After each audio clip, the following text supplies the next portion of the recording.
Last வீடியோவில் சொன்ன மாதிரி நம்ம சேனலில் இன்னைக்கு வந்து லாஜிக்கல் ஆப்ரேட்டர்ஸை பற்றி பார்க்க போகிறோம். லாஜிக்கல் ஆப்ரேட்டர்ஸ்னா என்னென்ன சிம்பிள் ஃபஸ்ட்டு பார்த்தோம்னா அண்ட் ஆர் ரெண்டு பைப்லைன் சிம்பிள், நாட் எக்ஸ்க்ளமேட்டரி, அதாவது எக்ஸ்க்ளமேட்டரி ஆசிரியர் சிம்பிள், ஓகேவா? அண்ட் தென் நல்லிஷ் ஆப்ரேட்டர் வந்து டபுள் கொஸ்டின் மார்க் போன வீடியோவில் பார்த்துட்டு பார்க்காதவங்க இதுலேயும் பார்த்து தெரிஞ்சுக்கோங்க. ஸோ அண்ட் அப்படின்னா என்ன அப்படின்னா, இப்போ வந்து அண்ட் ஆப்ரேட்டருக்கு வந்து ஒரு வந்து ஒரு கண்டிஷனல் ஆப்ரேட்டர், லாஜிக்கல் ஆப்ரேட்டர்னா இப்போ வந்து அவர் தான் டிசைட் பண்ணோம் ப்ரொசீட் பண்ணலாமா வேணாமா அப்படின்றது. இப்போ ரெண்டு பக்கம் வந்து நான் கண்டிஷன் வச்சு ரெண்டு பக்கம் வந்து எனக்கு வேல்யூ இருக்குன்னு ஆண்ட் போட்டேன்னா ரெண்டுமே சாட்டிஸ்ஃபை தான் நான் ப்ரொசீட் பண்ணுவேன், ஓகேவா? லாஜிக்கல் ஆர் வந்துட்டு கொஞ்சம் லீனியன் ஆப்ரேட்டர் வச்சுக்கோங்க. ஆர் ஆப்ரேட்டர் இப்போ ரெண்டு பைப்லைன் வச்சுக்கல, இவர் வந்து எதனா ஒரு இது சாட்டிஸ்ஃபை ஆகணும், பையன் லெஃப்ட் சைடில் இருக்கிறவர் இல்லை ரைட் சைடில் இருக்கிறவர், இவங்க ரெண்டு பேரும் யாராவது ஒருத்தர் சாட்டிஸ்ஃபை ஆனால் போதும், நான் ஃப்ளோ ப்ரொசீட் பண்ணி விட்டுருவேன். அடுத்து நாட் ஆப்ரேட்டர், நீ எப்படி சொன்னாலும் நான் அதுக்கு ரிவர்ஸ் தான் எடுத்துப்பேன். நீ ஓகேனா நான் இல்லைன்னு தான் சொல்லுவேன். ஸோ அந்த மாதிரியான ஆள் தான் வந்து நாட் ஆப்ரேட்டர். ஸோ உங்களுக்கு புரிஞ்சு நினைக்கிறேன். அண்ட் ஆப்ரேட்டர் வந்து லெஃப்ட் சைடு தன்னோட ரைட் சைடு ரெண்டு பேருமே ஓகே சொன்னால் தான் ப்ரொசீட் பண்ணுவார். ஆர் ஆப்ரேட்டர் வந்து ஏதாவது யாராவது ஒருத்தராவது ஓகே சொன்னோம் அப்போ தான் ப்ரொசீட் ஆகும். நாட் ஆப்ரேட்டர் வந்து நீ என்ன சொன்னால் சரி நான் ரிவர்ஸ் நெகட்டிவாக தான் சொல்லுவேன் அப்படின்ற மாதிரி டைப் பண்ண ஆள். அடுத்து நல்லிஷ் கொலிஷன், இன்கேஸ் அதில் எதுவுமே இல்லை, ஒன்றுமே இல்லை அப்படின்னா அவர் ஒரு வேல்யூ அவரே அசைன் பண்ணுவாங்க நமக்காக. அந்த மாதிரி ஆள் வந்து நல்லிஷ் ஆப்ரேட்டர். ஸோ வந்து இப்போ பார்த்துருவோமா அதோட டீட்டெயில்ஸ் இதை logical and.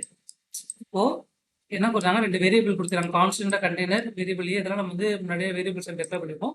So A = 3 B = -2 அப்படின்னு கொடுத்துக்கிறோம். ஸோ இப்போ என்ன சொல்கிறேன், ஏ > 0 பி > 0 ஆக்கணும்னு சொல்லியிருக்கேன். இப்போ என்ன அவங்க கண்டிஷனு சொல்லுங்க நீங்களே. இங்கே அவுட்புட் வந்து ஃபால்ஸ்னு இருக்கு. எப்படின்னா ஏ > 0வா? ஆமாம், 3 வந்து > 0. பட் இங்கே பி -2 இருக்கு. ஸோ ரெண்டுமே இதுன்றனால கண்டிஷன் சாட்டிஸ்ஃபை ஆகாது, ஃபால்ஸ்ன்னு இருக்கும். இப்போ நான் வந்து இங்கே ஃப்ளோ ப்ரொசீட் பண்ண விட மாட்டேன் அப்படின்ற ஒரு வார்த்தை சொல்லியிருக்காரு. ஃபர்ஸ்ட் ஃப்ளோனா என்ன அப்படின்னு பார்த்தீங்கன்னா, ஃப்ளோ ஸ்டேட்மெண்ட்ஸ்னு ஒன்று இருக்குது. இஃப் எல்ஸ் இஃப் அந்த மாதிரி இதெல்லாம் லாஜிக் இருக்கு. நம்ம அதெல்லாம் வந்து அடுத்த வீடியோவில் பார்ப்போம். பட் அதுக்கு முன்னாடி அங்கே வந்து நீங்கள் கண்டிஷன்ஸ் எழுதுவீங்க, இஃப் எல்ஸ் இஃப்லாம். ஸோ அப்போ வந்து உங்களுக்கு இந்த கண்டிஷன் லாஜிக்கல் ஆப்ரேட்டர்ஸ் வந்து கம்ப்ளீட்டாக தெரியும். அண்ட் ஆப்ரேட்டர்னா தெரிஞ்சுக்கோங்க, லெஃப்ட் சைடு ரைட் சைடு ரெண்டு பேருமே சாட்டிஸ்ஃபை ஆனால் ட்ரூ, ட்ரூனா தான் வழி போக விடும், ஃபால்ஸ்னா வழி போக விடணும். இப்போ இதே வேல்யூ நான் வந்து ட்ரூன்னு மாற்றிட்டேன். இப்போ எக்ஸ்பெக்டட் அவுட்புட் என்ன வரும் அப்படின்னு பார்த்தோம்னா ட்ரூன்னு வரும். இப்போ அதுக்கு அடுத்த ஃப்ளோ எதாவது போகணும் ப்ரொசீட் பண்ண விடுவேன். இது வந்து லாஜிக்கல் ஆப்ரேட்டர். இவர் வந்து லெஃப்ட் சைடு ரைட் சைடு ரெண்டு பேரும் செக் பண்ணுவாங்க. அடுத்து லாஜிக்கல் அண்ட் அசைன்மெண்ட் ஆப்ரேட்டர். இவர் வந்து ஒன்றும் இல்லை, நம்ம சொன்னோம்ல ஏ வந்து ஏன் லாஜிக்கல் அசைன்மெண்ட் இதெல்லாம் அவர் பற்றி யூஸ் பண்ண மாட்டோம். ஸோ நம்ம அதை ஸ்கிப் பண்ணிடலாம். அடுத்து வந்து ஆர் ஆப்ரேட்டர். ஆர் ஆப்ரேட்டர் பார்த்தீங்கன்னா இப்போ நான் சொன்ன மாதிரி தான், தன்னோட லெஃப்ட் சைடு ரைட் சைடு இருக்கிறவங்கள யாராவது ஒருத்தர் சாட்டிஸ்ஃபை ஆனால் கூட எனக்கு போதும் ட்ரூன்னு கொடுத்துருவாரு. இங்கே பாருங்க, இப்போ ஒரு -2 சேம் நம்ம ஹேண்ட் ஆப்ரேட்டரில் பார்த்த மாதிரியா கண்டிஷன் தான். இப்போ -2ன்னு கொடுக்குறோம், 0 லெஸ்ஸா ஓகே, இது கண்டிஷன் சாட்டிஸ்ஃபை ஆகாது, பட் இது வந்து சாட்டிஸ்ஃபை ஆகும். ஸோ அப்படின்றப்போ ட்ரூன்னு கொடுத்துருவாரு.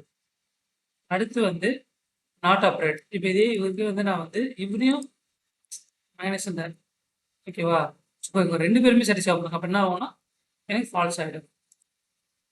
அடுத்து இதெல்லாம் அண்டர்ஸ்டாண்ட் பண்ணிக்கோங்க. ஹேண்ட் ஆப்ரேட்டர்னா லெஃப்ட் அண்ட் ரைட்ல வந்து சாட்டிஸ்ஃபை ஆகணும். ஆர் ஆப்ரேட்னா either one of them satisfy ஆகணும், நாட்னா ரிவர்ஸில் நடக்கணும் அப்படின்ட்டு அது தெளிவான அண்டர்ஸ்டாண்டிங் இருக்கணும். எல்லா ப்ரோக்ராமிங் லாங்குவேஜுமே இது காமனான லாஜிக்கல் ஆப்ரேட்டர்ஸ். அடுத்து இப்போ வந்து என்ன கொடுத்துரும், ஆர் ஏ என்ன சொல்லியிருக்காங்க, எனக்கு எதிர் ஏதாவது ஒன்று சாட்டிஸ்ஃபை ஆகணும்னு சொல்லியிருக்காங்க. இப்போ ஏ = 0வா? ஆமாம், இங்கே கண்டிஷன் சாட்டிஸ்ஃபை வச்சு ட்ரூ. அப்படின்னா இது போய் இங்கே செக் பண்ணாது, இங்கே முடிச்சா ஆர் வந்து ட்ரூன்னு எடுத்துக்கும். பட் நீ எது சொன்னாலும் நான் ரிவர்ஸாக தான் சொல்லுவேன் அப்படின்றதுனால இந்த நாட் ஆப்ரேட்டர் என்ன பண்ணணும்னா ட்ரூவை வந்து ஃபால்ஸாக மாற்றிடும். புரிஞ்சுதா? இப்போ நான் ரிவர்ஸ் ஆப்ரேட்டர் எடுத்தேன்னா எனக்கு என்ன வரும் பாமா, ரன் பண்ணுவோமா, ரன் பண்ணால் ட்ரூ. அதே நான் அதுக்கு நாட் ஆப்ரேட்டர் போட்டுட்டேன், அவரு ஃபால்ஸ் தான் கொடுப்பேன். என்ன வேணால் சொல்லுவேன், நான் ரிவர்ஸாக தான் கொடுப்பேன். அது தெரிஞ்சு நீங்கள் இப்போ லாஜிக்கல் அண்ட் ஆர் நாட் புரிஞ்சுக்கோம். நல்லிஷ் வந்து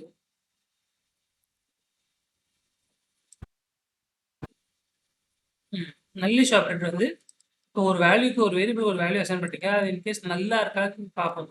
நல்லா ஒரு வேலை இருக்கான்னா டபுள் கொஸ்டின் மார்க் போட்டோம்னா அது நல்லா செக் பண்ணிட்டு ரைட் ஹேண்ட் சைடு என்ன வேல்யூ இருக்கோ அது லெஃப்ட் ஹேண்ட் சைடுக்கு அசைன் பண்ணிடும். அதுதான் நல்லிஷோட வேலை.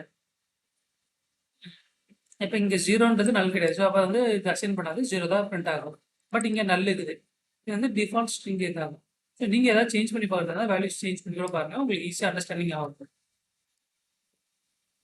Okay, I think logical operators முடிஞ்சிருச்சு. அடுத்து நம்ம கம்பேரிசன் ஆப்ரேட்டர்ஸ் நெக்ஸ்ட் வீடியோவில் பார்ப்போம். தேங்க்ஸ் ஃபார் வாட்சிங். சப்ஸ்கிரைப் பண்ணுறேங்க.